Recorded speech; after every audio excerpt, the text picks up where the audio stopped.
The wind outside rattled the thin windows, and the dim light bulb above flickered like it was gasping for life. Emily pulled her cardigan tighter, staring at the single bulb that kept her kitchen from falling into darkness. Her heart pounded as she heard footsteps on the porch. The electrician had arrived.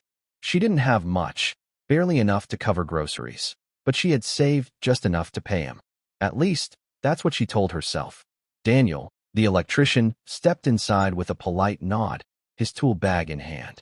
"I heard you've been having power issues," he said, scanning the small kitchen. Emily led him to the old breaker panel tucked behind a creaky door.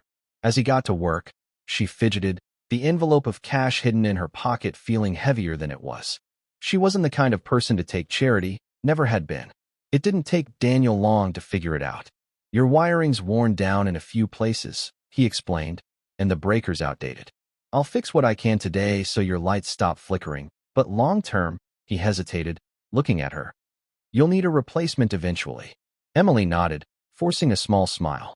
"Thank you. I can pay you for today." She pulled the envelope from her pocket and held it out. Daniel didn't take it right away. He studied her face, the way her hands trembled as she clutched the money. "You okay?" he asked gently. That's when it happened. The wall she'd been holding up all week cracked. Her voice broke as she said, "My husband passed away last winter.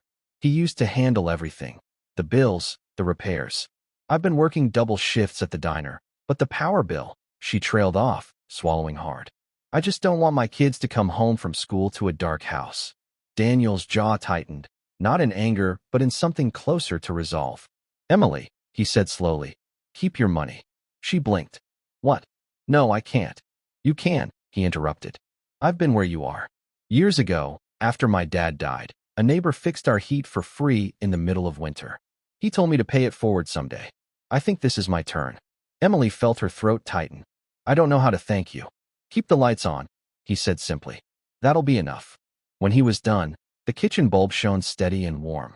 Emily stood in the doorway, watching Daniel pack up his tools, still trying to wrap her head around what had just happened. It wasn't just about the repairs. It was about someone seeing her struggle and choosing kindness without expecting anything in return. That night, when her kids came home, they found the house glowing. Emily told them the story, and they sat together in the light, a little less afraid of what tomorrow might bring. She didn't know when she'd be able to repay such a gesture, but she knew she would. Someday, someone else's lights would flicker, and she'd be there to keep them on. Because sometimes, in the middle of life's darkness, a stranger's kindness becomes the spark that keeps you going.